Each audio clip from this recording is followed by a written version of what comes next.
Well, last episode, we started out with a rendition of the Beatles. Does anyone want to sing a Rammstein? We are living in America, America. It's wunderbar. Or David Bowie, I'm Afraid of Americans. You know what? Just because I say it, Eric, doesn't actually mean you have to do it. I know I'm scary and authoritarian. Plastic pills is my master. I feel like we're trying to subvert anthems here, so I don't know. All right, you listener. Hey, you're listening to the Pill Pod, the foremost anti-20-year-old podcast on the internet. Just saying, yo, if you're 20, you're dumb as shit and you don't know it yet. You've probably read one book and you believe whatever that book said. And I know that as a former 20-year-old. Actually, you probably didn't even read it yet. You just read tweets and YouTube summaries of it. So we're here to tell you this podcast is about cutting you down. I think when I was 20, I was really into Richard Dawkins' The God Delusion. Oh, that sounds about right. You're a contrarian. I can see that. Yeah, so that should tell you everything. Yeah. My favorite book at 20 was Closing of the American Mind by Ellen Bloom, which I read as holy scripture rather than reactionary conservative right-wing Hegelianism. Well, at least that was like that book has some like intellect behind it compared to Richard Dawkins, at least. Yeah, it's well written too. It's extremely well written, but the theses that he develops they don't represent my views today. It's sloppy. It's a sloppy book, and it's grandiose. It's very much an old man saying, "Get off my lawn." Speaking of American minds, today I liked The Great Gatsby, American Minds. Hey, if your favorite book at 20 was Great Gatsby, no one's going to complain about that. That's not bad. It's a safe choice. Today, we are talking about Amerika.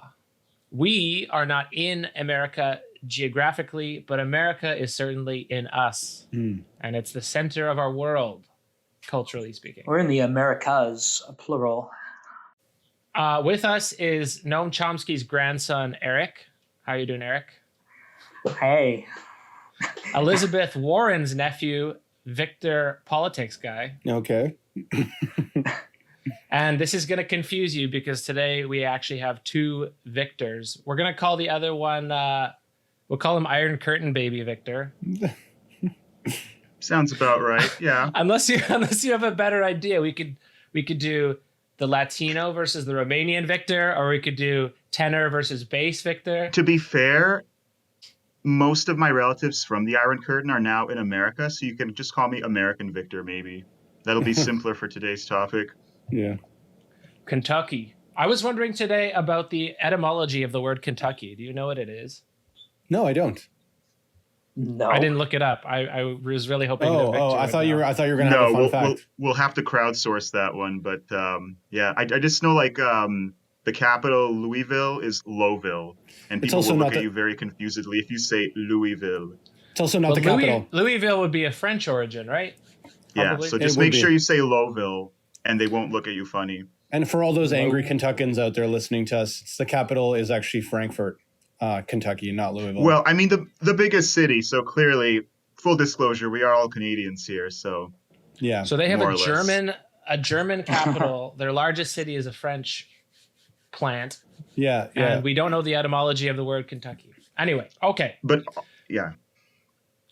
Talking about America on a critical theory philosophy podcast, we, of course, are going to trend towards the mythos, perhaps, of America, what we might call American civic religion, manifest destiny, city on a hill, the Puritan founding, revolution, all that.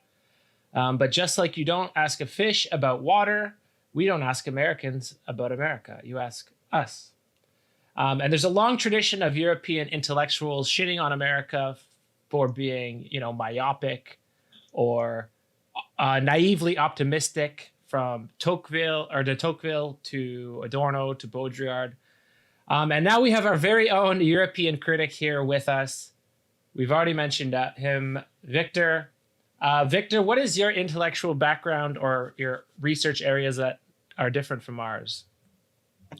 Yeah, so I'd say my wheelhouse is mostly in literature and history. I actually started with American literature, which is why we're discussing that today. But I gravitated more towards the Renaissance. So now I'm looking specifically at England's contact with the Mediterranean during the Renaissance. But for all intents and purposes today, I'm an Americanist. So The rest of us are all blank studies and blank theory, but we have a real true blood literature person here. It probably makes sense to call him literature Victor and me politics Victor. All right. We got lit guy and politics. Lit Vic. Lit Vic. Yeah. We won't joke too much about things being lit, but go on. We are not 20 after all. Yeah. Right? Lit. In fact, we're decidedly, yes, anti-20-year-old here, specifically. Yeah. We're anti-hebephile and anti-20-year-old. Yeah. And anti-turn-based. Anti-turn-based, too. That one has not been aired yet, so don't spoil my cold open for the next one. Oh, whoops. Okay, so Victor, I tasked you with coming up with our initial talking points. So if we go back to America, what are the important events? What has defined American identity? And where do we get the mythos from? Absolutely, yeah. I mean, there's always kind of been this tension in the American story. And I think what's interesting is that we're seeing an inflection point from that today in some of these protests. A lot of this can kind of be seen as maybe a renegotiation of aspects of America's civil religion. And when we talk about civil religion, I mean, all nations have rituals and myths that kind of form a sense of citizenship and identity, right? But I think America is really unique, maybe among Western nations in particular, since some of these narratives kind of arguably transcend nationalism and they almost start to share more structural similarities with organized religion. So when you think about things like sacred texts, you have the Declaration of Independence, the Constitution. You think about prophetic figures. You've got the Founding Fathers. You have sacred space with battlefields, monuments in Washington, D.C., and so on.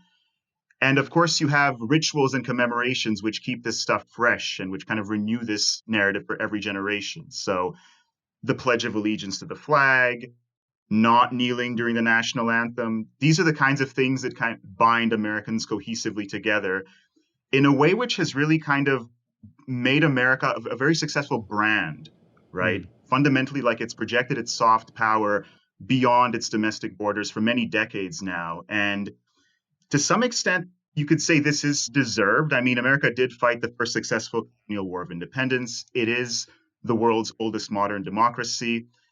But what's interesting is that what we're seeing today is a lot of the younger generations are kind of pushing back on a lot of these myths about American exceptionalism and no longer kind of taking it as gospel that America is this sort of shining city on the hill. So in terms of mapping out this tension a little bit more historically, I think it's useful to just kind of have this reference point in mind that the traditional story, as you mentioned, Pills, is the Pilgrims landing at Plymouth Rock around 1620.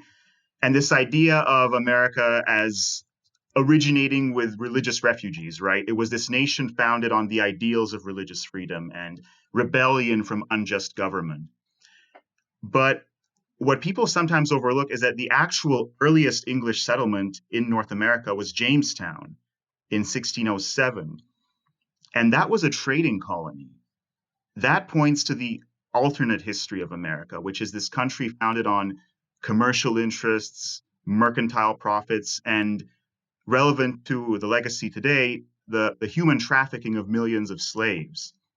So those kinds of two central reference points, Plymouth and Jamestown, kind of purity or profit, that's kind of what's been at the heart of the tension, you could argue, in the American narrative, which is now clearly being kind of renegotiated in the protest movements, in some of the pushback and the issues surrounding Confederate monuments and stuff like that. But that's an interesting kind of way to start thinking about where America's civil religion comes from and why it's still very much sort of a hot button issue today. Yeah.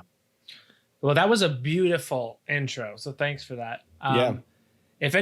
Unless anyone objects, why don't we deal with each of those separately? We can talk about the commercial story, and then the religious story. And obviously there's a lot of overlap, especially in terms of the sacred words like freedom, religious freedom, and economic freedom go together. But do you want to deal with those independently, guys? What do you guys think? I was kind of hoping to just comment on what was just said. Just from a political perspective, I think that very well put analysis makes me think about like today. It's like another way from like in terms of what kind of like political rhetoric and, you know, the culture war happening in the States. I think like that those two founding stories are interesting because they make me think about the struggle of between the two sides of the culture, where one side wants to emphasize the Plymouth Rock story and wants to say, you know, that America is exceptional and is this sort of like positive view of America. And then there's, I think, the who would maybe be more associated with Black Lives Matter and the like more of the what people would pejoratively call like social justice warriors, which they only want the narrative to be right, like the slavery narrative. And like they don't ever want to hear anybody say, for example, oh, well, America was also like a good idea. They want to like in some ways reduce it to, oh, like actually America is like an inherently racist country, which of course it is in a way, but it's like, you know, not the only story. There's like, and I think it's just interesting that in the political side, you do see that struggle between, in some ways, like the worst examples are people who just want to reduce America to just like one of those things and don't want to emphasize like the more complicated story, if I could put it that way. One thing that differentiates, because we're in Canada, as most of our repeat listeners certainly know, there's the sense of the city on a hill narrative, this religious freedom, and then tied into that, America is the best. Of course it's the best. What could be better than this? I'm finding that is more and more a boomer default position. It doesn't seem like young people interpret American nationalism and, you know, flag kneeling in the same way that that older boomer generation would. Right. Yeah, I think also, I guess the thing that I find interesting about the tension in the two sides of the American story is in some ways like maybe a more optimistic read of America would be like the fact that we have people kneeling to draw attention to those things. Like there's something very American about that. Like even in the ideas of the founding fathers, like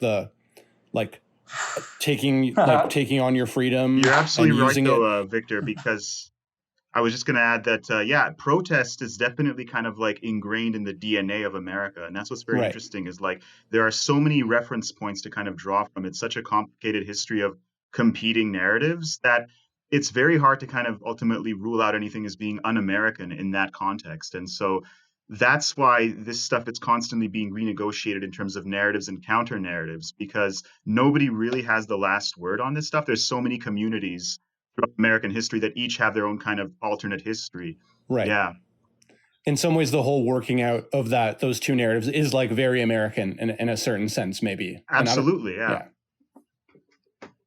So we have at least 3 events that I think we should talk about. I mean, none of us are real historians except for maybe. No. Okay. He's shaking his head. None of us are real historians.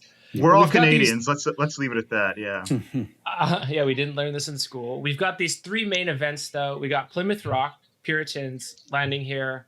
Frontierism comes out of there. Then we have, I guess, the civic founding, which is, Jefferson, Washington, Madison writing the sacred text, the holy text for the nation. And then we have the Civil War, which brings in that conflict over freedom. What does freedom mean? And then the issue of slavery, obviously, being the main visible issue in terms of that. Do we want to just do them in order, do you think? Yeah, sure. That sounds great. Because they all kind of bleed into these issues that we're seeing today. So, yeah, the city on the hill is something that kind of gets banded around a lot. And of course, it's been recycled over and over again in like Republican speeches and stuff like that.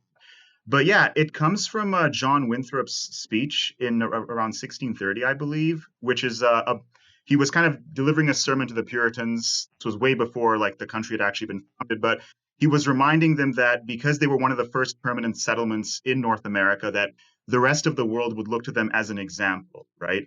So he's quoting from the Bible. He's calling this settlement a city on a hill because they have to show the rest of the world that they are going to be doing something different here than the old world that they left behind. So this is where you get the idea of like America being this elect nation chosen by God to sort of like lead the world forward into the modern age. But it starts at very humble origins. Yeah. And also the boomer notion. Why don't we we'll just shorthand it all as boomer notion. But the boomer notion, this is a Christian nation. This is not a Muslim nation. That doesn't come with the event of the founding. That comes from this Puritan fleeing religious persecution into the darkness. You have like chosen people. This is the new Israelites fleeing Egypt and founding this new country on Christian or puritanical Christian ideas.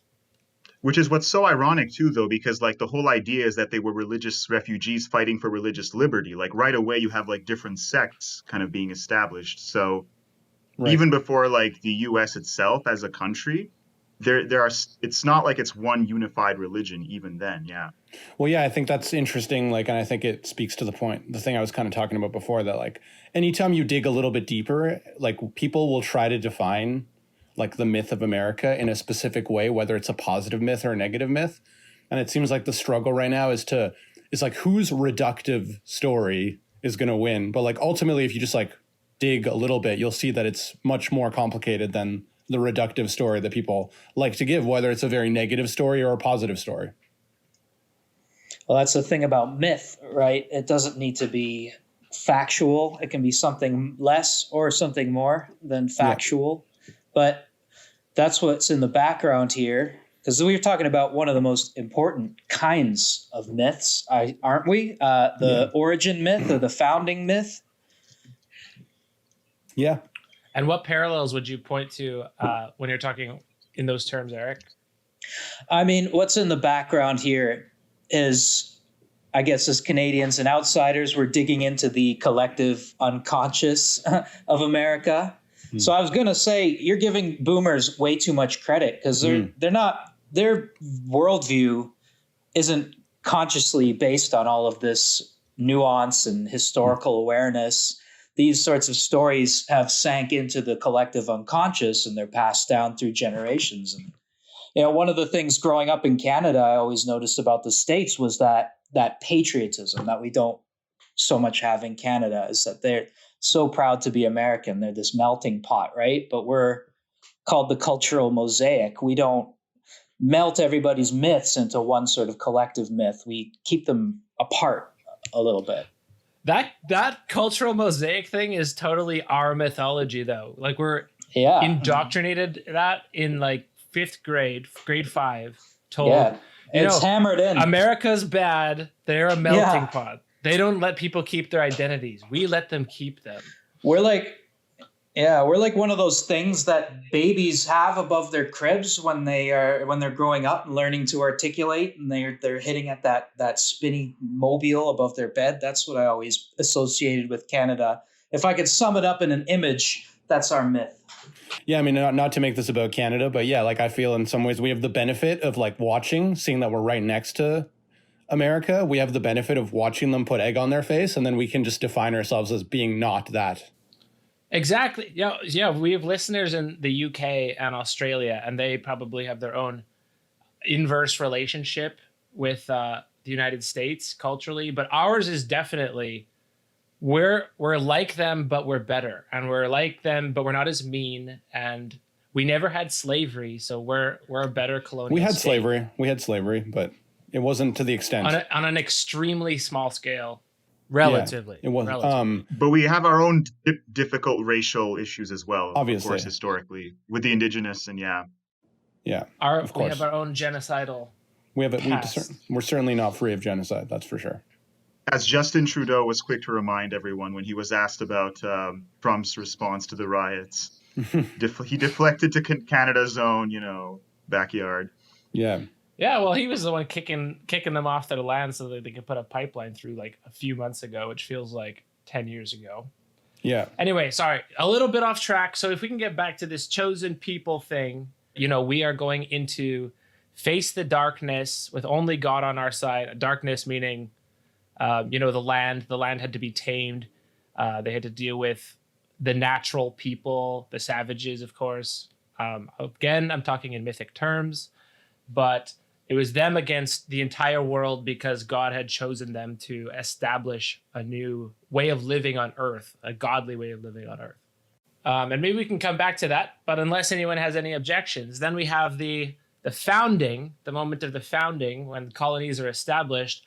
And then we have the separation of church and state as the guiding, enlightenment type of principle that says we are not a Christian nation, which is kind of the opposite of what had been set up until that point. Well, I was just thinking about the aspect of the founding that is also mythological, because it actually reminds me of something. I think I was like second year, like some North American politics class I took. And I still remember this professor, like he had such a weird way of lecturing, and he would like yell at you. And I remember him yelling at us that, he's like, they weren't interested in like being American. They just wanted to be like Englishmen. Like they just wanted their rights as Englishmen, and it's like, so that's another aspect of the mythology, right? That they weren't actually like, there's no grand plan of building this patriotic. That only came after they were denied, right? Like their rights, that what they saw is obviously the unfair, like taxation without representation and all that stuff. And the tea. I'm not actually that great on that story, but yeah, maybe you can speak to that. I think your angry prof was right. Yeah, because initially, like, I don't think the ideal was to have a democracy. They kind of even wanted George Washington to become their king at some point. But the idea was more like Jefferson's ideal, at least, was of an agrarian nation of like rich farmers who didn't have to pay tax to England. That was basically the whole point. Yeah. And then it became this broader kind of social experiment. And we kind of get the myths that we have today. But you're right, actually. Yeah. I mean, maybe if they would have just like left them alone a little bit, the English, America would have been just like a bigger Canada or something. They would have like had a slow evolution, like and a slow withdrawal from the crown. I don't know, maybe. Can you guys tell me then, because I know nothing about this at all, so I can serve as the ignorant questioner in this respect. Why then, if this was their main goal, why is their constitution so obsessed almost with the distribution of powers and equal branches of government? It's like you mentioned too. In many ways, the founding fathers, at least, were kind of children of the Enlightenment. A lot of them were deists, so they kind of believed in a supreme power, but less so in some of the aspects of organized religion. And so when they kind of had this chance to start from scratch, they did kind of produce this kind of Enlightenment document almost, which does seem quite progressive for its time.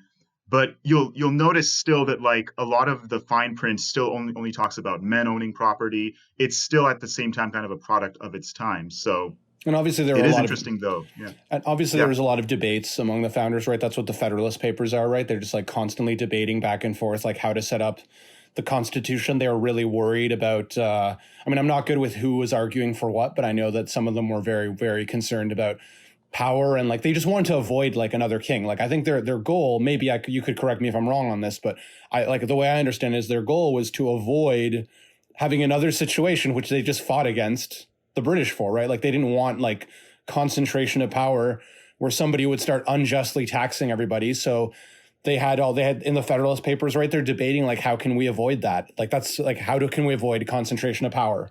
I think Federalist 10 might be the one, but if I'm not mistaken. But anyway, that's a good point, because reading the Federalist Papers, you can almost see them going through the history of England and saying, okay, and then this happened. How do we prevent that from happening? And then including, an asterisk. Separation of powers. So to your point, Pills, I think a lot of it was kind of born out of self-interest as well. Like they wanted to make sure that they would secure the freedoms that they had just gained. And that's why they're so meticulous in kind of highlighting and outlining the freedoms in that sense. Yeah. Right, because this is really the first bourgeoisie state. Bourgeoisie founded, bourgeoisie writing the rules. We're not progressively overthrowing an aristocracy. Yeah. Now, another way to say that might be America is an experiment in the separation of church and state.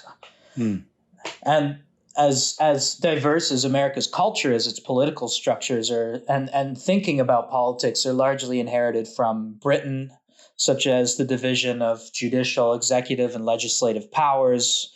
That comes from the sort of British tradition of political thinking. Yeah. So there's a kind of a weird, and the separation of church and state thing is quite ironic for how religious they are these days and how much it's still an issue. Well, I think in some ways it kind of backfired in a weird way, like their obsession with separation of powers. Like, and like the thing that distinguishes them obviously from a British parliamentary system is like, I think they were probably worried that a British parliamentary system where the prime minister is in the house and not separated from the house was that like that concentrates too much power in the legislative. And I think that like it ended up kind of biting them in the ass because now we're seeing that nothing gets done and like literally you can't get consensus on anything. And I think like from my perspective, from a political perspective, like I think parliamentary systems are stronger because you have more swings in power. You have someone win a majority government and then they just get all the power. They get to do what they want. And we actually get to see what works and what doesn't. And then next time around, you can vote them out.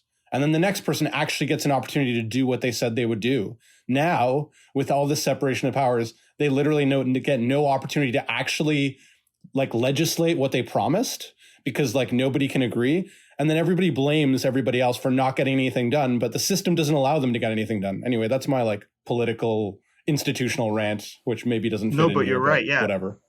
Well, it makes sense. Go ahead. Yeah, it makes sense.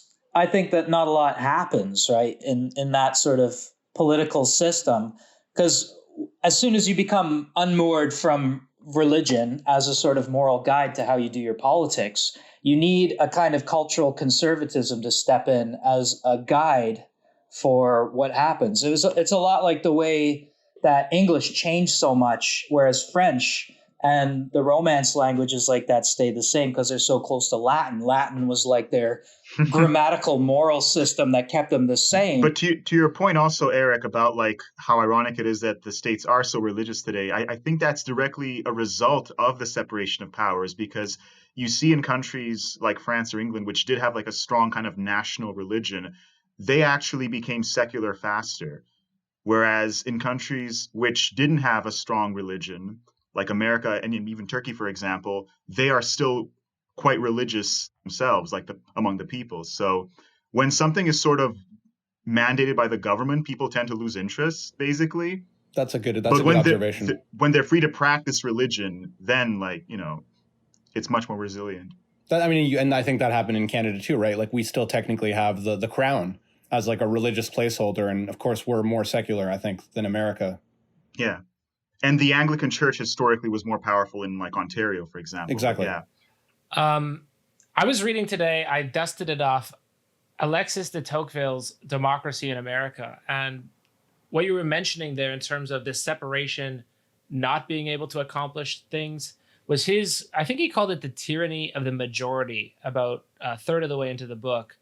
And this was his critique of the American system, is that they're too hopelessly naive that they think if they make a rule for everything, then they're going to have a spirit, like an esprit du corps or something like that.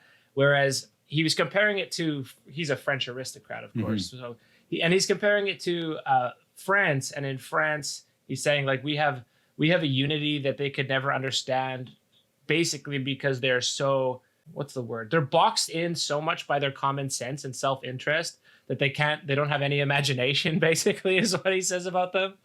A repeated European critique of America is that they are too pragmatic and have no imagination. Right. Although, I would elaborate on the point about separation of powers, though. I think like if Tocqueville would probably like look now and be like, okay, that worry I had about too much ability to get things done and a tyranny of the majority, like that's not happening in some ways, right? Like the thing I was pointing to was that the institutions don't actually allow anybody to get anything done that they want. Like the majority almost has like no power to get anything done anymore.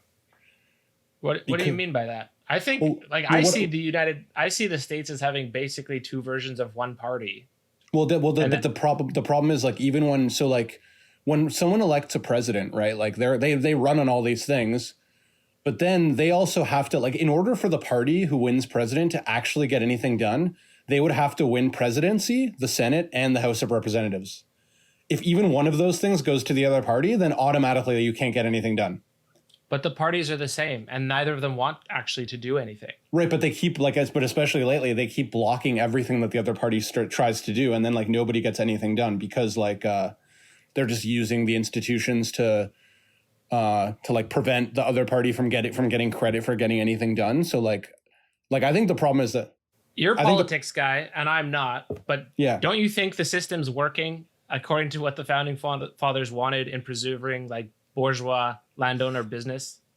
Well, I think what's changed in the last 30 years or so, especially since like Newt Gingrich in the 90s won so like for a long time in the 20th century, 40 years, the Democrats pretty much always won the House of Representatives. And then like no matter, even if the president was Republican, but there was a long tradition where they would actually like come together and have bipartisan support for bills. And usually it would be like compromises over tax cuts or like some little small incremental changes or crime bills, and they would come to an agreement. But still like the power was still divided. So like maybe the Republicans would have the Senate and the Democrats would have the House. But now what's happened after like Newt Gingrich basically won the House of Representatives for the Republicans for the first time in 40 years, the politics became very toxic, and like Newt Gingrich was like, we have to stop working with our Democratic allies. That's making us look weak. And he basically like set the stage for this like dysfunctional, like, we're not going to work with you, that you're like, why are you working with the enemy? So like now like the whole culture of getting things done changed. And that's been dead pretty much now for like the past 20, 25 years because no one's willing to work together anymore. Yeah. Yeah, the Gingrich Revolution, as it's called, maybe like kind of led to the gridlock and hyperpartisanship that you're talking about, Victor. Exactly. Absolutely, yeah. And it's worth noting too that like Bill Clinton himself was quite a centrist, actually. Like he kind of had like the third way. Yeah. So even they were willing to kind of like block even Clinton's bills and his efforts. So that says a lot about kind of how partisan the politics had become by that point. Yeah, exactly. Yeah. Before that, they weren't like necessarily as partisan. There was a lot of working together, a lot of friendliness too across the party. And Newt Gingrich was just like, why are you like, he literally was quoted once as like, why are you like going for drinks with your enemies? Like, why, like, stop it. Like, stop. That's how you know Joe Biden is a boomer. He still compliments like Mike Pence and stuff. Yeah. My good friend across the aisle. It's like, because he's from that time. A relic of a time long gone. Yeah, exactly. Exactly. All right, this is a fine aside for setting context, but can we move a little bit back into the mythological aspect of this? No, it's fine. I just mean like let's try to stay on the one topic to deal with. How do you see either the Christianity narrative that we have or the bourgeois self-interest narrative? How is America acting that out currently? Well, normally when we talk about like history from a cultural perspective, so cultural history, we often talk about what myths or these universal principles, what they tend to exclude. And I think, for example, the protests sort of demonstrate the exclusion of the sort of alternative history about slavery and, you know, the conquest of the Americas, and the way that that story is sort of told to Americans as they grow up and they're sort of indoctrinated into this not only like understanding of their own history, but into this sort of mythology through which they understand sort of the whole world as well in their like everyday life. And in a sense, we can't separate the way that we interpret freedom or the way we interpret Americans talking about freedom, and that we can't separate that specifically from the Cold War and communism, because that is what the source of the rhetoric that we have in terms of that. We are free, they are not. We are enlightened, they are not. We are Christian, they are not. That kind of exacerbates all these initial tendencies that we can find from before in the founding and in Plymouth Rock. And to your question, Pills, about kind of how this is still reverberated even today, I mean, like Weber talks about this beautifully in The Protestant Ethic and the Spirit of Capitalism, where he argues that basically Protestant morality kind of became secularized, right?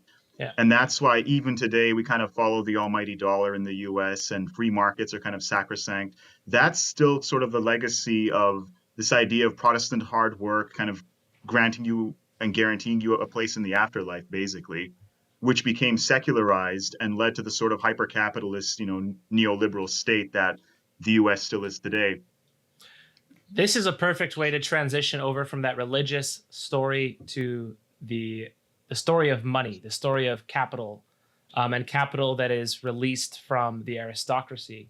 Because a lot of, like, the New York area, for example, was founded by the Dutch, and the Dutch were this reformist Calvinist tradition that Weber's talking about.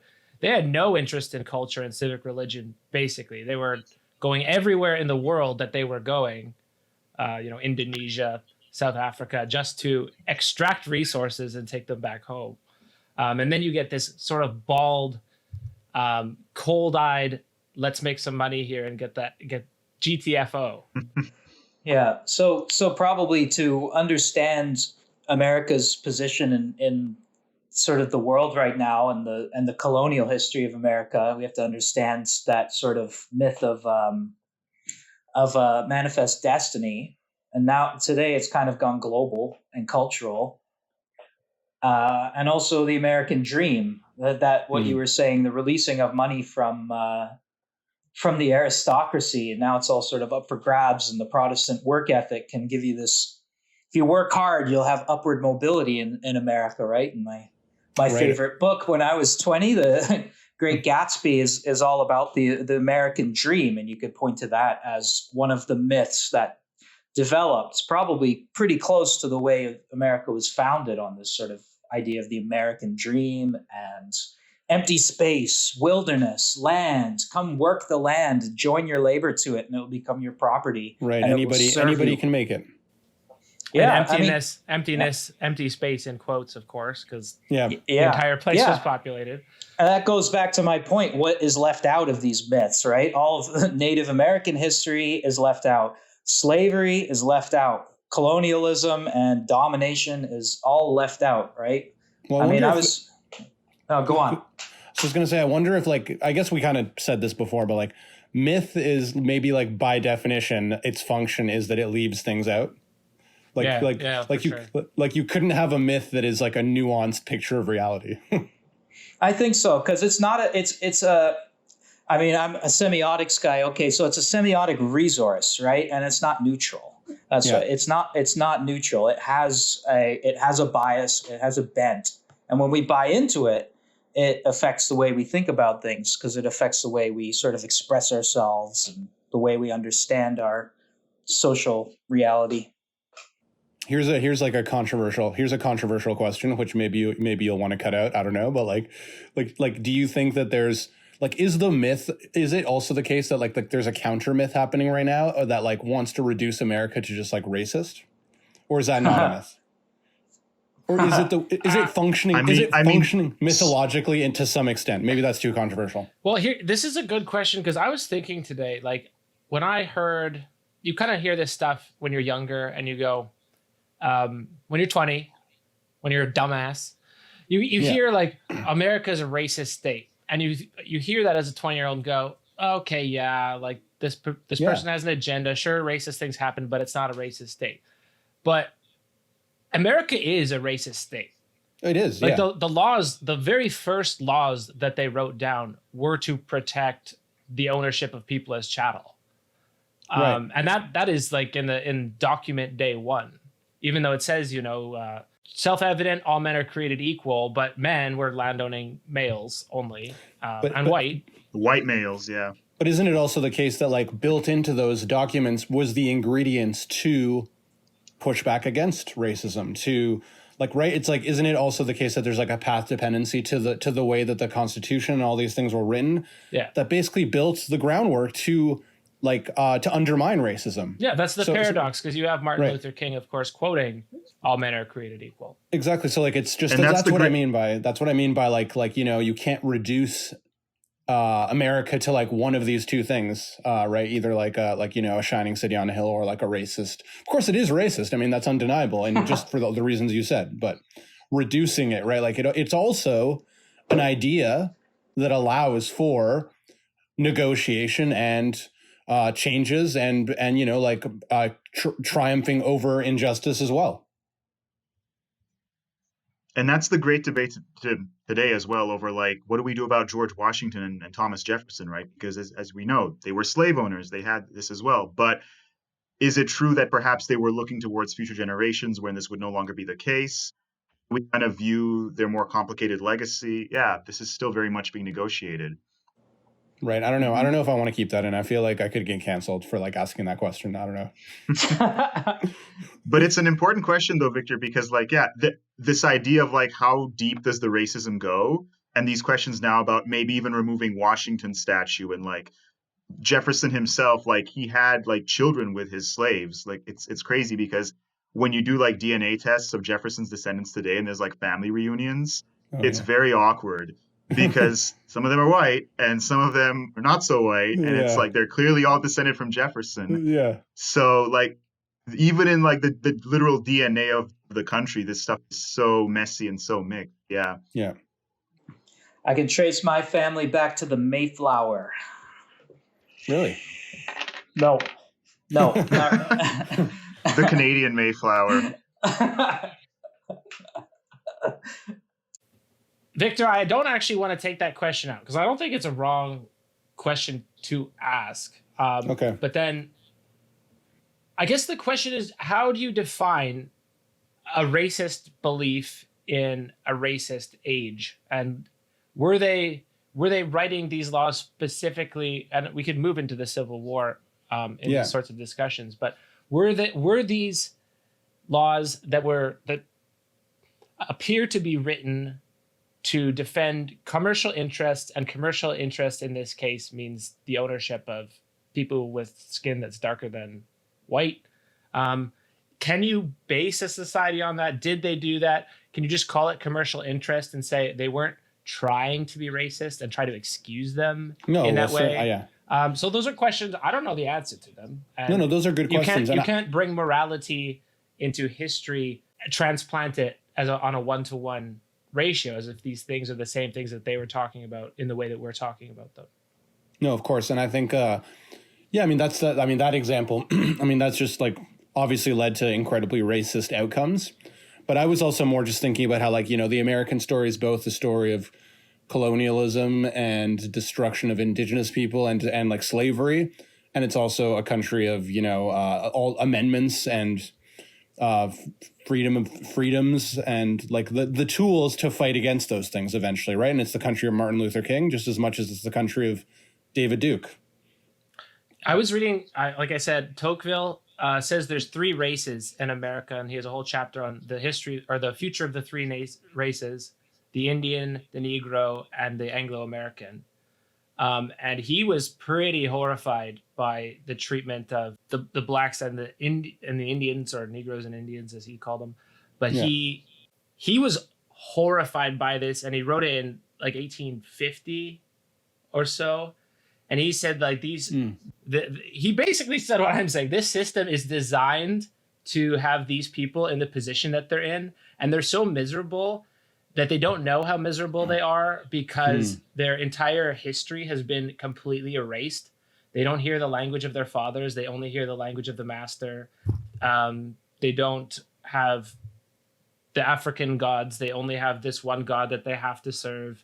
And it's the god of the master. And it was shocking actually to me to be reading this written by an aristocratic French guy in 1850 saying exactly the same thing that is being said outside now, or said by Malcolm X, or said by any of these revolutionary leaders that are, like you said, using the language of the founding fathers against the institutions created by the founding fathers. I was just going to say, in some ways, like, I think America, it has built in, like, another way of putting it, to use like a critical theory term, right? In some sense, like, America has ingredients built into it to do an eminent critique, right? Like, it's built right into it to just like critique it on its own standards. The other context, too, I think, for when de Tocqueville was writing is that by that point, it was largely the South, the more agrarian states, which were dependent on slaves. And the North had largely freed most of its African-American population. But yeah, so that's where you kind of get the divide in terms of commercial interests, which basically leads to the Civil War, because as we might know, like the North was much more industrial, and they kind of phased out of that sort of economy much earlier than the South. I was just going to express skepticism whenever you encounter that kind of magnanimous concern in these earlier writers. I'm always kind of skeptical of their motivations. Not because I think they're straight up racist, but I do kind of make a distinction between racism and racialism. Whereas racism is more pointed and based on an assumption of inferiority and is sort of active. Racialism is a lot more just like Eurocentrism, right? This is what anybody has to struggle with in academia when we're reading old authors, especially if you're female or if you're not white. You just have to struggle with the canon, and you struggle with this idea that they just assumed other people were inferior to white Christians and that women were kind of second-class citizen. And even if they express that magnanimity, I brought up this guy, Bartholomew de las Casas, who was a big critic of colonialism when it was just starting up. What Columbus had started to establish in the Americas was shocking to him. But as a Christian, I mean, did he have any black friends? What were his opinion on women? That would be an entirely different matter for him. He could separate his Christian concern for human beings from his sort of Eurocentric racialism. Yeah, a lot of this stuff is kind of tricky to contextualize sometimes, especially because, like, I think even for de Tocqueville, the French Revolution was partly inspired by the American Revolution. So, like, I'm not sure what sort of a dance he might be playing, even in terms of, like, the compliments and the criticism that he's kind of giving the U.S. But yeah, it's always worth kind of questioning the author's own motives. Absolutely, Eric. But bringing up the Civil War, I think one of the most puzzling and maybe in some ways I find I guess from like a non-American perspective, to me, like the revisionist history that still was happening up to now from like Southerners about the Civil War is like a fascinating phenomenon to see the way that they try to. It's almost like it almost is reminiscent of like Holocaust denial in the sense that it's like, or at least it's like a soft form of Holocaust denial in the sense of like being like, well, it wasn't really about racism. It was about like states' rights, or like, I don't know. It's like this weird. You're absolutely right. Yeah. And that's basically like a slice of American mythology, which isn't often kind of like understood outside of the States, because this stuff was like literally kind of being taught in textbooks in the South. Yeah. But it's basically the idea of like the lost cause, right? That like, oh, the South wasn't really fighting to preserve slavery. It was about states' rights. It was about these like valiant aristocratic knights in a pastoral society fighting the war of northern aggression. It's like, you're right. It's a form of Holocaust denial because like, unlike Germany, which kind of underwent like denazification after World War II, the South never really kind of came to terms with its own history in terms of being kind of like a society founded on white supremacy. And that's where you kind of get this weird fixation on like Confederate monuments and everything. It's kind of like the sons and daughters of the Confederacy not really being able to accept that what their parents actually fought for, and kind of, revising a lot of this history. And basically, in part, it's sort of a dog whistle to white supremacy. But in many ways, it's also just kind of trying to redeem like their heritage in a very clumsy way. Yeah. Yeah, totally. And like, the myth of the Southern gentleman. And there's like all this, like, yeah, like you said, I like the way you put it, these like knights in like a pastoral setting or whatever. What do you call them? Like aristocratic knights of the South. Like it's crazy because even something as like horrific as like Ku Klux Klan kind of comes from that. Like it's originally this idea of like brave vigilantes kind of like protecting their neighborhoods from like the northern hordes and African American gangs. Like it's so warped, but these people actually believe that to some extent. Like it's myths which really took on a very dangerous life of their own. It's fascinating the extent of the revisionist history that happened. Like there's really interesting like effort, like you said, to like change the textbooks to make it more palatable. And all like you can, to say it bluntly, like I guess from a Canadian perspective or whatever, it's just like I look at that history and I'm like, you're trying to celebrate like traitors and like slave owners. This is almost like they're literally traitors. It's almost too easy of an example of ideology in the sense that the Civil War was an economic conflict. It was not a moral conflict, probably at all. Like the Northern industrialists probably did not give a shit about slaves. And I think that's true. South Carolina, I think, used to be the richest state in the Union. But then New York and I guess Illinois, New England started ramping up in terms of factory labor and things like that.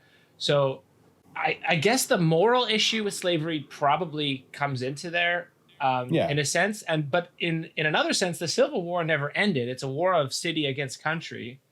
Yeah. And the country lost, but the country doesn't want to admit that they lost. So then you get this reimagining of all those things that you just mentioned. Then we get the symbols. We have the KKK.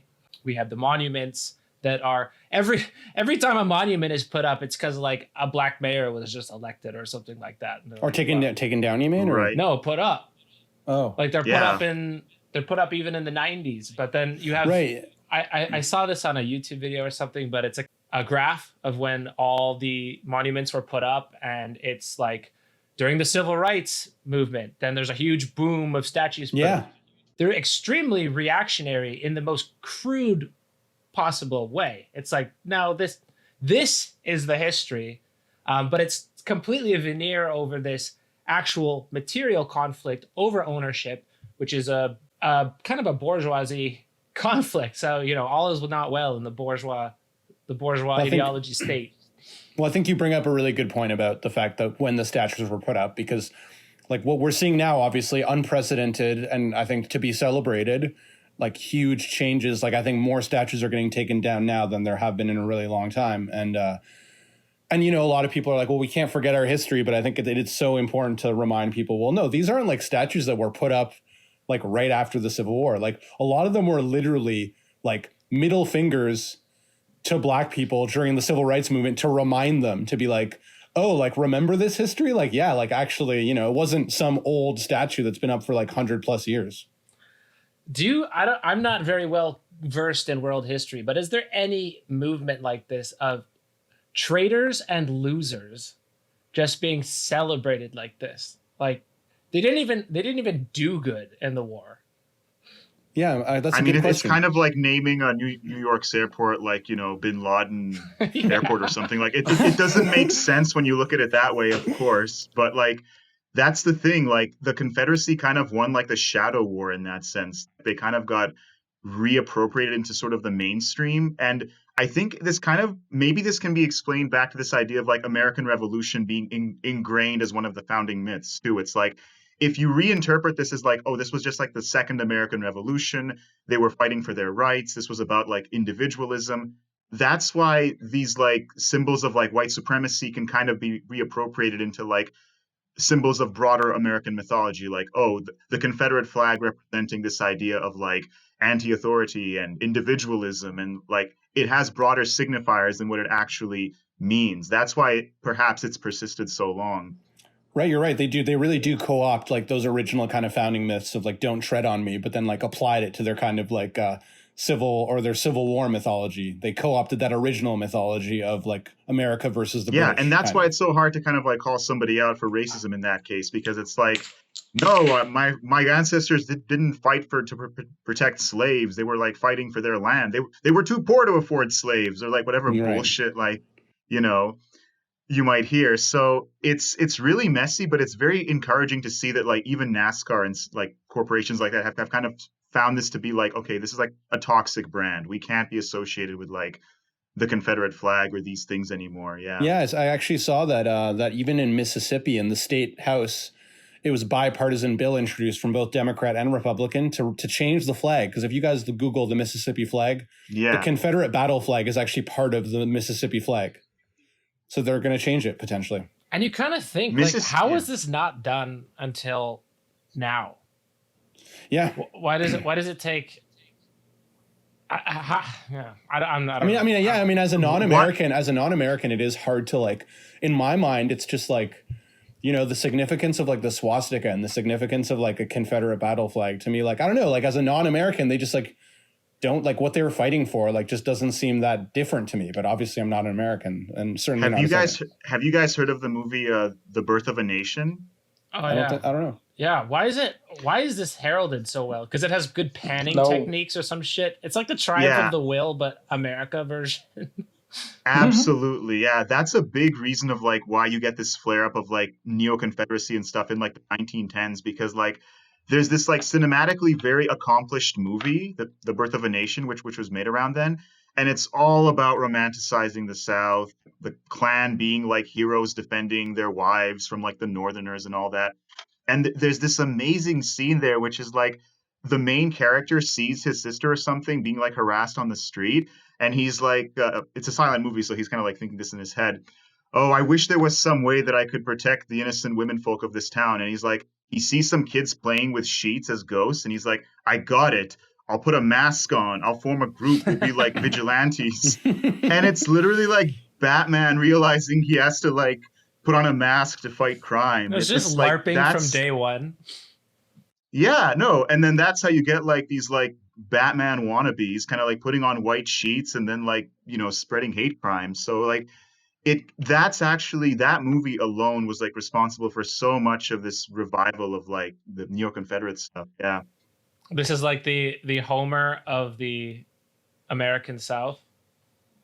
I mean, it goes back to my point about, I think, without a sort of institutionalized religion, that without that religious traditionalism, that cultural conservatism sets in, and that's what sort of keeps things the same, because it's oriented towards tradition and history and honoring the past.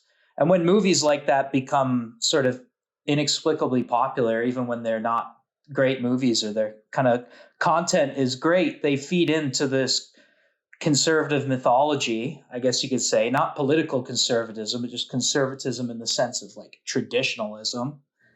And it's just like, in a movie like the Mel Gibson Jesus movie, Passion of the Racist Alcoholic, became so inexplicably popular.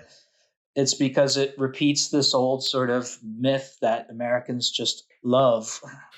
Well, the revolutionary myth, the vigilante myth, is consistent in all of these patterns. And I think that's something that's very difficult for me to understand, because it's not part of the culture here, I would say. And I don't know any American Southerner. So I think that's another reason that I'm having such a problem reconciling the two. If you think about how it permeated even like comic books and everything, like I think there's actually been like evidence that like a Batman's creator was influenced by that scene in depicting like the origins of like comic book vigilantes and stuff like that. Like you think about the appeal that stuff still obviously has in like popular culture, and it's not hard to see maybe how like back in the 1910s, this stuff clearly kind of like spoke to this humiliated region of the States, which was looking to kind of like redeem its national heroes. Yeah. Right. It plays into the individualism perfectly, though. The vigilantism is just like the photo negative of the individualist, citizen, law-abiding person, right? It's just the photo negative of that. Batman is a good American citizen. If you put Zizek's glasses on and watch that movie, it actually looks a lot more like something from the 50s. Yeah. It's interesting. Yeah, my friend, it's too bad. Yeah, my friend Tucker, who was living here doing his master's, he's a Southern American, and he actually like loves Civil War history, and he's not like sympathetic to it, but I always found it puzzling how he has like a fascination, and like I could feel the temptation almost in him to get caught up in the mythos, even though he like knew it was bullshit. But there's like something ingrained, I think, when you grow up as a Southerner. It's just so, it's like in the air so much around you, that mythology, that's like you spend your Sunday afternoons after you go to your stupid Baptist church, then you go out into a field and just LARP for a day. Grown men fucking putting on uniforms and pretending to shoot each other is a recreational activity. You see Alex Jones going along on the tank, yelling at people. Like, people love LARPing American fucking stereotypes like that, and they take it really seriously. Yeah. By the way, going back to the Holocaust analogy too, I think like one thing that's easy for us to kind of overlook is just how like devastating this war was for the South. Like we were talking about the economic impacts, but like one of the reasons why like people are still kind of talking about this is like, so like before the war, Mississippi, for example, was like one of the wealthiest states in the country, and like after the war, even today, it's like the 50th poorest state. Yeah. Like the economic aftershocks are still reverberating. So like part of the reason, these guys go LARPing every Sunday or whatever, it's like this stuff still hits pretty close to home for them. Like it's still like the deadliest conflict in American history. It's kind of in their And they're still Yeah, they're in still their suffering. DNA. You're right. They're like the most economically hardest, like least successful states. And it's interesting too the way like a big part of, I think, the, if we could connect like sort of the mythology that's at play right now and kind of the partisan divide is like, I think that the Southerners and the more like obviously the more rural voters, right, their mythology, there's almost as if they're kind of the real Americans, like, and you hear this on Fox News, right? Like, you know, middle America, like they're the real Americans. And of course, and then they have all this exceptionalism and how America is like the strongest country and it's like the most powerful country and economically the most successful country. But it's kind of ironic that that also like the people who are saying that story the strongest are also in the states that are like not responsible, like least responsible for like America's success. Yeah. Right. Like America's economic success is where all those like un-American elitists live, right? All those like coastal elitists. Well, here's another signifier that we can throw in right on what you're saying is Heartland. Like Heartland has this entire, you know, the limbs are not real. New York, California, these are parts that we could just cut off and we'd still have the heart at least. You know? But it's just like freaking collapsing coal mines in Virginia, and they think, no, we're the most real Americans, not these pussy libs who are going to get college degrees. They're idiots. And the Jews that are taking over the city, but we are the real heart of America when they're completely expendable members of a collapsing economy and collapsing industry. I mean, the only thing that allows America to have their sweet military and like all like and have all the money to spend on those things is because of all this economic success that the coasts provide, right? Like the industry and like, you know, high tech, like everything like big and important when it comes to like economics in America are in like, you know, California and like New York mostly. Well, the military does use those little Virginia boys and throws them into places to, you know, die. Test out their Raytheon body armor that they right. Yeah. And a lot of it is kind of like false consciousness too, where like voters kind of are told to vote against their interests almost in these states from like Fox News and stuff like that, where, you know, on the one hand, of course, they want the subsidies from the coastal elites. On the other hand, you know, they kind of reject their culture and everything. But yeah, not to just keep beating up on the South. Yeah, completely. I think we're in a little bit of an echo chamber here because they're just so consistently dumb.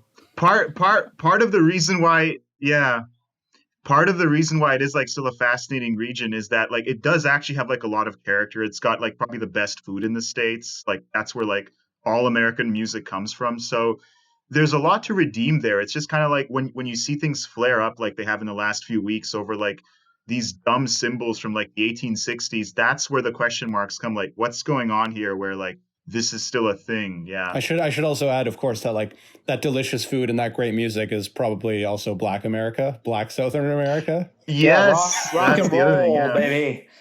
Yeah. So like it's important to emphasize that. You mean like bluegrass and stuff? But even there, I mean, even there, it's all comes maybe from. You can give them country music, but yeah. If the South and Confederacy and some of that stuff is all part of the subtext of, say, strongly part of the subtext of, say, the Republican Party tent, but the Democrat subtext is the cities and urban life. You could say things like Wall Street, more of a financial bent. You have the corporate Democrats as well, and they're just as shitty as anybody under the Republican tent. The only people that I sort of actively root for, that small little group of progressive Democrats that supposedly don't exist because they have to present a unified front as a two-party system, right? It's that negative partisanship. I have an interesting point, I think, that can move us into the final section of this, which is applying it to current events. But like we're talking about, this bluegrass turns into country, and you know, Black music becomes appropriated as rock and roll. And becomes rock and roll. There's another book by a European intellectual named Jean Baudrillard on America, and he talks about New York specifically and how New York is like the most cosmopolitan, culturally rich place on Earth, but it's all because of people who are not white. Whites are just like the floating signifier at the top that kind of make money off it, off the whole rest of it. But if we're talking about white identity, the South are the only people that have a white identity that is not sort of this floating, appropriating just blind mass. Because they're saying, no, white is a real thing. White is an identity. White is a history. White is this kind of stuff. But then you have the cosmopolitan liberals who are like, apologizing, taking responsibility for all of racism. And I wondered what you think about that in terms of this racial element that is very, what would you call it? It's incipient in the specifically in the white South versus the urban cosmopolitan North. Oh, when I think of New York, I think of movies like Gangs of New York, or I think of like urban noir, New York noir, where it's all about prejudice, yes, against like blacks and colonial subjects, but also towards the Irish and the Italians. And it's a much more democratic kind of racism there. It's evenly distributed. No, it's just because they didn't consider Italian. Well, the Catholics weren't white people. The Catholics were Catholics. It's about like dirty lawmen who are making deals with the gangs and working with the mafia in order to keep the sort of baseline level of peace and sort of identity going on there without losing their minds. All right, that's what like American noir is about. And then you have the sort of American urban noir, and then you have the California noir, right, which is more like what Adorno and Horkheimer write about in the culture industry, which is the fakeness of Hollywood and the sort of horizontality of California versus the sort of verticality of the city on the East Coast of New York and that sort of thing, right? What I was trying to get at, though, I mean, Baudrillard's book was written in the 80s, but what I was trying to get at there was the universal subject, like the subject that is universalized as a white male for shorthand, white straight male for shorthand. They don't need to do identity politics because they feel like the world is reflective of their identity, would be the reason to signify yourself. But the South, whites in the South, are excluded from that universal identity because they're poor and they're losers. So they have to create or fabricate an identity politics in order to combat that universal signifier, which is, the coastal educated white That's person. really interesting. That's actually, it reminds me. So my friend Tucker, who I was mentioning to before, he talked to me about how like there's a strange relationship to having the Southern drawl and the Southern accent where you feel. So I think some people will take it up and they'll almost turn it into like an identity thing potentially.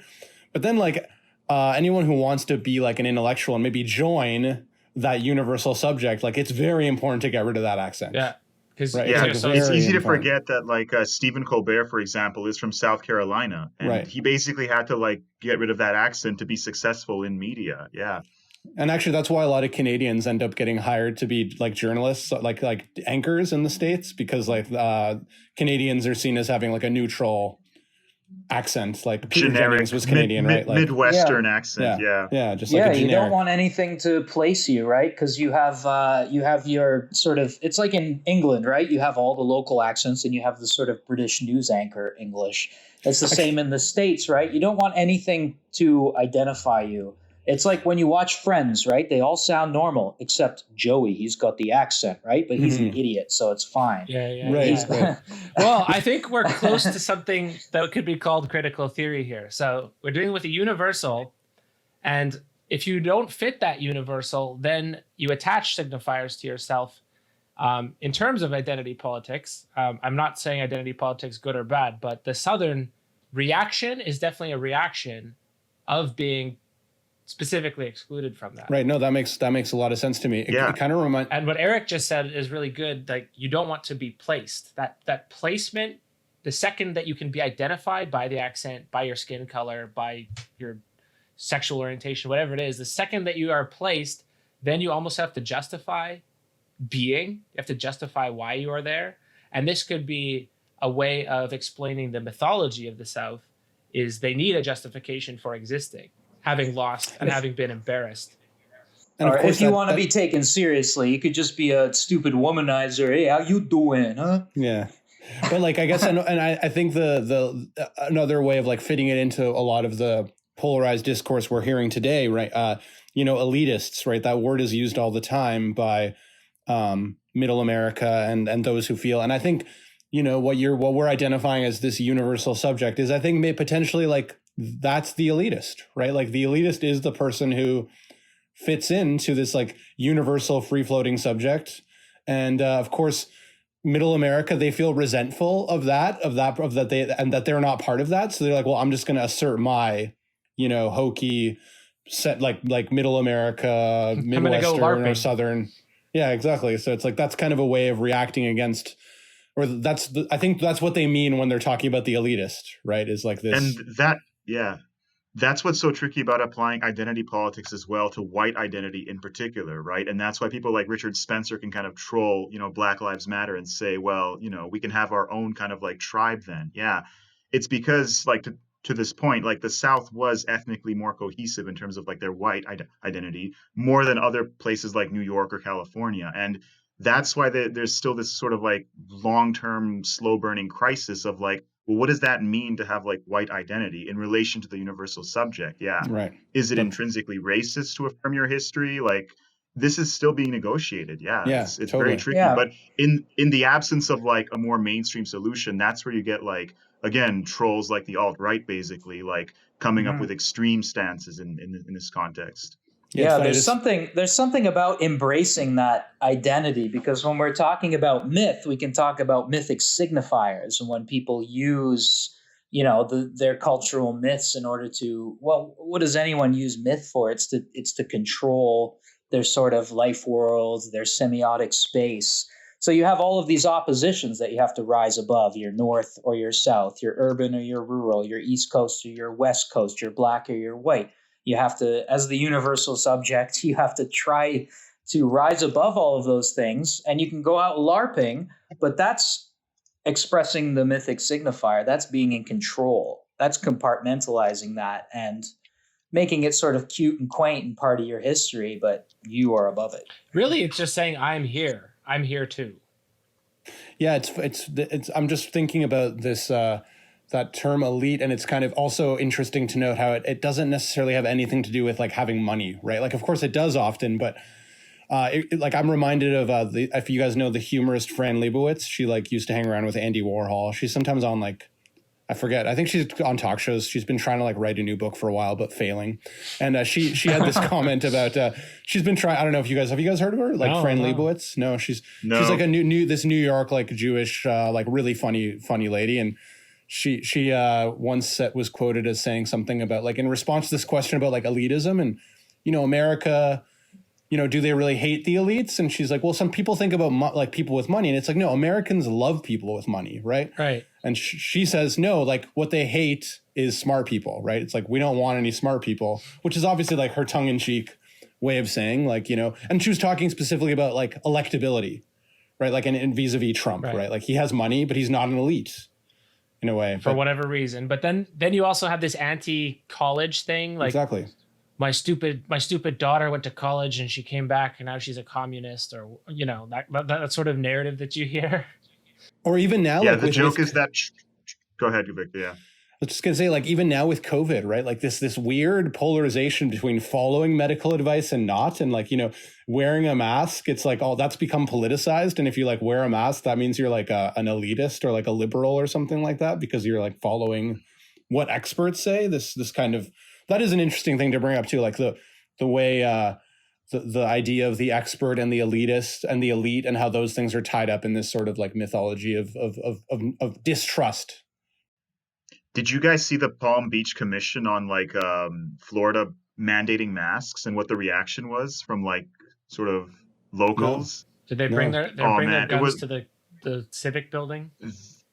Pretty much, they brought like their pitchforks practically. Like they were saying like this is the devil's work. You're banning God's breathing apparatus. Like it's just What? it's That's amazing. there's like actual footage, and this is like because after the commission kind of like had this law passed, they had the chance to kind of like hear from their constituents, and it was just the wildest stuff. Like it just shows how bad this stuff has gotten, where it's like it's sort of like un-American to like put on a mask in that context. Yeah.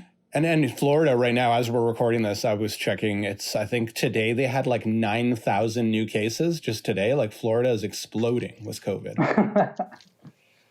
I don't want to. I really don't want to end this because we got through all that labor almost to start doing actual theory, but we are at almost an hour and 20 minutes. So do you want to start doing not short conclusions, but long conclusions, trying to tie up everything we've talked about in terms of, first of all, the economic story, or the story of capital versus the story of the bourgeoisie versus the story of Protestants, and how all of this stuff is intertwined into this one fabric textile of myth. It's a tall order. I'm Canadian and I want Alaska back. What did you say? Something about Quebec. I want Alaska back. Oh, you want Alaska back? I don't think we never had it. You got to talk to Russia about that. Yeah, Russia was the one that had it before. We never had it. It must be important. That was like the bridge where like the humans originally came like 100, 200,000 years ago. It's part of our heritage, man. Was it that long? I thought it was like 11,000 years ago. Maybe. I don't know. I'm going by Homo sapien time. That's like 400,000 years. I don't know. There was an ice bridge. It came to Alaska. Okay, so what have you guys thought about here that you haven't maybe thought about before, and trying to wrap up this this myth into its many layers, and then almost acknowledging the paucity of our own Canadian myth in contrast to this rich fabric that we have to the south, which is all bad and good, bad and good. Yeah, I have something to say about that, especially like the Canadian part. I have like sort of a theory about which maybe this will fit into this, maybe it won't, but I think about the way like the fact that in Canada we don't really have much of this rich, as you were saying, like we have none of this sort of like rich mythology at all. And I think I've often thought to myself that one of the reasons why we seem to have like functional government, even though we nominally have the crown still, right? But I've often thought to myself, like the reason why we don't have these like attachments the way that America does to these mythologies, part of the reason anyway, is like because we already have the crown. That like kind of like takes in. So this is like I don't know what you guys will think, but like that like almost takes away like this like to put. We have nothing to put. Okay, I'm like kind of mumbling here, but like we have nothing to place that sort of like mythological like affectivity into, because we already have the crown, which in some ways like absorbs all of that mythological power. Whereas in the States, because they don't have the crown, they like have to invest it. They have to invest their like mythological, like whatever nature into like the presidency. We're just pussies. So then we have to put our whole identity into just being nice. At least we're not. At least we're not mean, because we never had to overthrow the master, right? So we just have the master and we accept it. So you don't need to have all this groundswell of mythological activity and artistic activity to fill the void in your soul. We just look up there and go, okay. Well, we asked nicely. I think I like kind of fumbled it there, but like the point I was trying to get to is like the fact that we have like a prime minister, right? Yeah. Who doesn't like we don't treat him as anything special. He's just like this dude, whereas like in the States, because they don't have a crown, they don't have a head of state. Yeah, they like invest all of their mythological. They invest all of their mythological power into the presidency. So like they're like respect the office of the president. Like we don't believe in any of that shit because that's an interesting we don't have point. that. And then when a Muslim takes over the presidency, of course, then you gotta it becomes worse here. Like do your gun training, your gun range training. Yeah, we have Yeah. no mythological investment in our prime minister at all. Like, there's nothing. No, right? he's It's just a minister. He's just the prime one, but he's just another minister. There's Whereas, like tons in the States, they basically elect a king. Yeah, to your exactly. point. So we have, whereas we just like all of that mythology is in the crown, even though we don't care about the crown. Mm-hmm. Yeah. Yeah, I would say just like final thoughts from me, it's like don't underestimate the importance of like these narratives for certain groups and give people an off ramp in terms of like what they can believe in terms of their identity, right? Like if you want to actually turn like a lot of these protests and a lot of this sort of like energy into like meaningful reforms, you got to also understand where some of these other regions are coming from and like why some of these myths have persisted for so long. And like you need almost like a sense of truth and reconciliation like South Africa had after apartheid. And like we were talking about, like the South's never really had that. So unlike Germany, unlike South Africa, like this stuff is still going to have to play out for probably decades to come. But ultimately, it's going to take a better narrative to displace the myths that have sustained people so far. You know, it would be such rich soil. This would, like, if you're a Marxist, you should be organizing in the South. It's perfect. It's perfect soil. As long as you can get that whole Cold War out of their heads. It's no, the elites took this from you. And you can actually get it back by, you know, seizing the means of production. God, they've done such a good job, though, the Americans, in like building this like immune system against Marxist ideas, though, because like I mean, like that they've done they did an incredible job of like making that would be a monumental task. I feel like it'd be it would be way easier to convince them like to be like fascists than it would to be like Marxists. They didn't hate Bernie though, did they? I thought they thought he was a good guy. They kind of liked him. Part of the reason he lost the nomination is because he wouldn't let go of the socialist label, though. Like that's probably what, like partly, yeah. You should just call yourself toxic, a communitarian or something. The signifier of socialism and like Marxism has way too much baggage. Yeah, it's true. Anyway, semiotics guy. What is your semiological? No, that's wrong. Semiological analysis of, first of all, what do myths do, and what do you need them for, and what have you learned in terms of its utility in our neighbors to the south? Yeah, I mean, what I want to say is I agree with the last comment. These narratives are powerful, and don't underestimate the power of symbolism still with these protests. You know, tearing down statues and making statements like that and subverting the dominant narratives, right?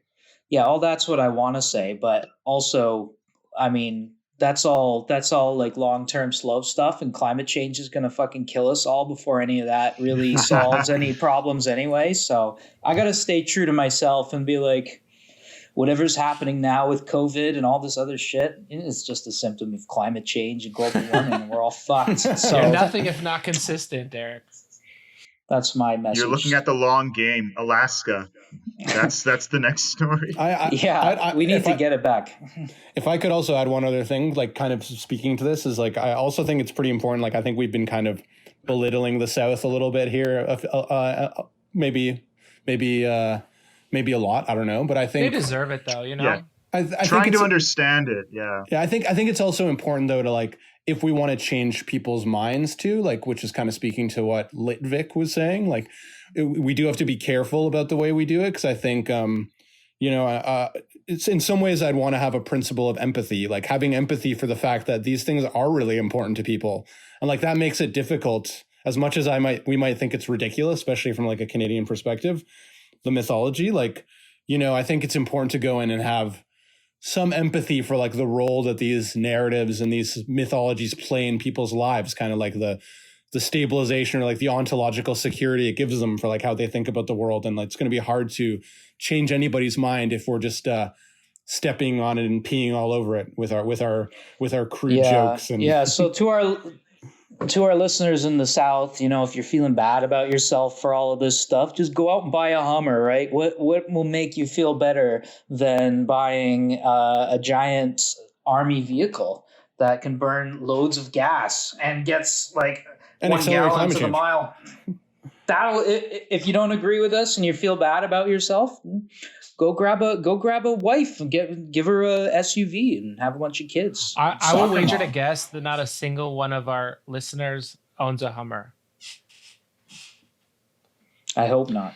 I mean, it's hard. I mean, I like your let's be charitable thing. I mean, I don't really like it. I'll be honest. Well, it's not about being charitable. It's about having empathy. I think that's different. It's about being practical. I mean, the South is just a morass of all the stupidest. It's first of all anti-intellectual. Their Christianity is shit. Their Christianity is megachurch garbage. It's so fucking dumb. It's like they have the fucking dumbest version of everything. Everything's bigger in the South. Well, we tried.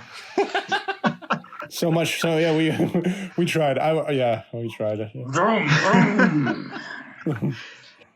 So much for having just fucking chugging 2-liter bottles of Coke that you get with your supersized McDonald's meal. That is all the South is to me. So I'm reacting to all this. See, that's the other thing. Yeah, they have a massive PR problem as well when it comes to like anybody who hasn't been there. Because if you just watch like Larry the Cable Guy or whatever the fuck, it's like, oh yeah, flyover country. But yeah, obviously it's more nuanced. In Texas. Yeah. It's funny that that same humorist I was mentioning before, Fran Lebowitz, she's like, if I was like the president and I could just solve America's problem, how would I solve it? She'd be like, Lincoln made a big mistake. Like, you should have just let them leave. Go. Just let them That's leave. what they want. Stop subsidizing their idiocy on every issue. Build some schools. Teach them something different. No, they're state Columbus funded was schools, not a but they're good guy. giving tax breaks to Zionist John Hagee and Joel Osteen, whatever the hell you call that. Fucking death drive, man. Hey, I'll end on one slightly diplomatic note. There was one sign I saw in Mississippi which kind of like brought some hope to me. It was like outside of this kind of bar, just like black, white, man, we're all poor here. It was like, just come on in and have one on the house. Is that right next to the abortion is murder with an ultrasound picture with a smiley face on it billboard? No, those guys were across the street, yeah. thankfully. So it was the chill side of town.